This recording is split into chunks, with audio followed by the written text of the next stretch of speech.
नमस्कार. मुख्यमंत्री माझी लाडकी बहीण योजनेच्या लाभार्थी महिला ज्या आतुरतेने डिसेंबर महिन्याच्या थकीत हप्त्याची वाट पाहत होते, त्या लाभार्थी महिलांसाठी अतिशय आनंदाची व दिलासादायक अशी अपडेट आज दिनांक 20 जानेवारी रोजी शासनाच्या माध्यमातून आलेली आहे.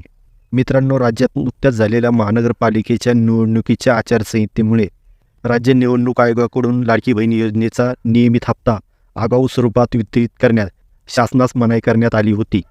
लाडकी बहीण योजनेचा नियमित हप्ता साधारणतः प्रत्येक महिन्याच्या 15 तारखेला किंवा त्यानंतर शासनाकडून लाभार्थ्यांना वितरित केला जातो. या तारखेच्या अगोदर हप्ता वितरित करणे म्हणजेच आगाऊ स्वरूपात हप्ता वितरित करणे होय.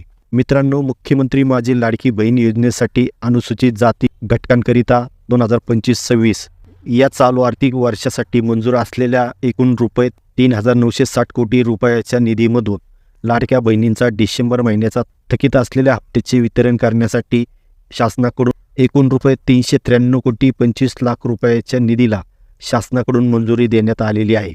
त्याचप्रमाणे निराधार योजनेतील संजय गांधी व श्रावण बाळ योजना या योजनेअंतर्गत राज्यातील पात्र लाभार्थी असलेल्या महिलांना मुख्यमंत्री माझी लाडकी बहीण योजनेद्वारे दुसऱ्यांदा आर्थिक लाभ मिळणार नाही याची दक्षता राज्याच्या महिला व बालविकास विभागाने घ्यावी अशी महत्त्वपूर्ण सूचना देखील या GRमध्ये करण्यात आलेली आहे.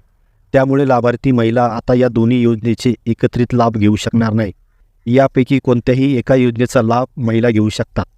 त्यामुळे लवकरच लाडक्या बहिणींचा डिसेंबर महिन्याचा 1,500 रुपयाचा हप्ता हा लाडक्या बहिणींच्या आधार संलग्न बँक खात्यावर शासनाकडून जमा करण्यात येऊ शकतो.